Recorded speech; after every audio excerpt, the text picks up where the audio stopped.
we will move on from that to Bellator before we run out of time tonight, because we've got 4 fights scheduled for TV tomorrow on Spike, and it looks like a pretty promising card to me. There are 2 tournament finals and one welterweight fight I don't know a lot about, but the bantamweight feature fight features 2 guys I'm pretty familiar with, Ronnie Man and Rodrigo Lima. What do you think about this fight? And we'll get to the others as well. I mean, it's just a fight. I've always liked Ronnie Man. I don't remember the first time I saw him, but I mean, it was years and years and years ago.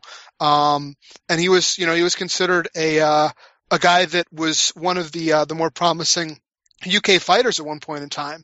And obviously, since then, there have been a lot more UK fighters that come along. I don't think he's, sort of viewed in particularly strong terms in that regard, but he's a fun submission fighter to watch. And, he's come a long way in his striking too. So I always enjoy seeing him fight, and, it's an opportunity for him to get into the next tournament that they'll have coming up pretty soon in the bantamweight division.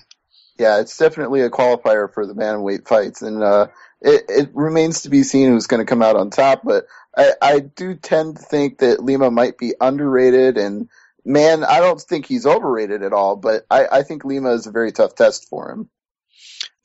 It's hard to say. I mean, I haven't seen enough Lima fights to necessarily know. I mean, Ronnie Man's not a world beater by any means, so he's not the sort of person that I would feel that strongly about it.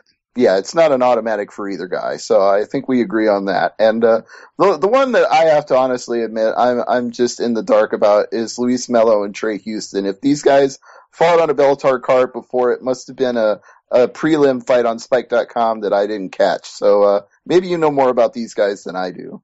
No, indeed I do not. So unfortunately, I don't have a lot to offer about that fight. I think it's just, a fight they're throwing out there to fill out in the card.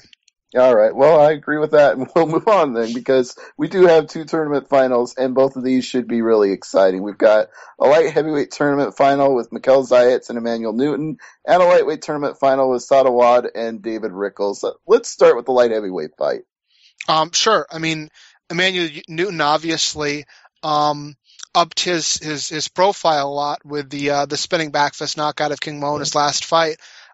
While he won the fight and it was an impressive finish, it wasn't necessarily the sort of fight that made me reevaluate him as a fighter in general. I thought that, Mo looked pretty good throughout, a significant portion of that fight. And if they fought again, I don't know that I'd favor Emmanuel Newton. I mean, I'd certainly give him a shot at it, but it wouldn't strike me as, it wasn't a sort of fight where I said, wow, this guy's a real beast. And then on the other side, Mikel Zayats, I mean, he's looked pretty good throughout the tournament. I thought he looked good in submitting Jacob Noe. I thought he looked pretty good in the TKO of Babalu, although there's questions about how much Babalu has left in the tank at this stage of the game. So yeah, I mean, it's a quality light heavyweight final, and I think Bellator is probably a little bit disappointed. I think they were, hoping to have the fight between King Mo and someone to really sort of put the light heavyweight division that's not been particularly good on the map. But they're just going to have to stick with what they got, and it's a perfectly fine fight. Yeah, the Hardcore Kid and Zayats, I think, is a fine fight for the finals of this tournament. And before I go to the other fight, I just want to say, do you think Bellator overplays it a little when they talk about the Red Storm rising and the dominance of Russians coming into Bellator? You know who they should give a raise to is that translator they have. I don't buy for a minute that that those guys have said all the things that their Russian translator claims that they have.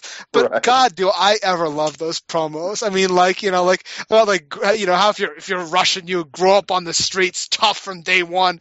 I'm not even doing justice to it. They just cut these ridiculous promos about how tough things are and how they're looking to establish themselves on the world scene. I find those things tremendously entertaining, and I think that really Bellator has had success tapping the Russian MMA scene. I mean, we haven't seen really since the demise of Pride, and even in Pride it wasn't that strong. I mean, there were the connections between the Russian top team, later Red Devil, within Pride, but it wasn't like there was sort of a consistent influx. And Bellator has gone in there and they've tapped a lot of excellent fighters, and I think it's made the organization better for all of these high quality Russian fighters, and we've seen UFC, I think, take up that as well. I think they've brought in more Russian fighters since Bellator started doing it. I think probably in partial reaction to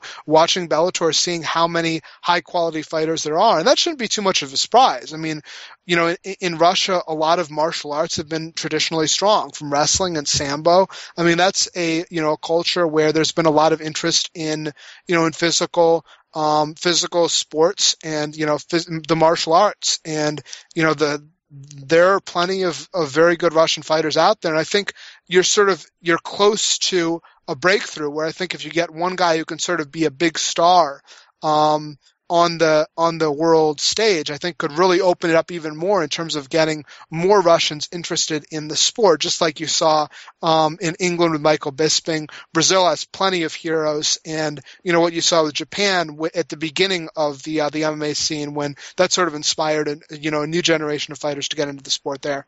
Yeah, I do feel you're right about Russia being both an untapped market and a place where a few guys making a big name for themselves could inspire a whole new crop. And I think Fedor might have been like the first wave, but now we've got the guys like Zayats and Tiger Sarnovsky and others like him that'll be the second wave that'll bring in even more fighters. But before we get any further away, I want to get back to Bellator and the lightweight tournament finals. Awad and David Rickels, it looks like they're slotted for the main event of this show, so it's the highest profile fight either one has had. Yeah, I mean, and they're probably not listening at this point. They're probably training, so I don't think they'll care too much. Yeah, I mean, I really like this fight. I think it's one of the more interesting tournament finals that they've had in this season of the of Bellator. I mean, Saad Awad, I think he's really impressed me. I mean, I think he's looked really consistently quite good in his striking in particular, and his knockout power for that weight. And I mean, he's sort of got a unique story. There aren't a lot of Palestinian fighters out there, and he's impressed thus far. And on the other side, Dave Rickels, I mean, he's the guy that really, I mean, he's built up a cachet more than most guys with the caveman thing. He's got a unique look. He's good at marketing himself. He in general has just made a solid accounting for himself and gotten people interested in seeing his fight. So it's an interesting fight. I'm looking forward to it.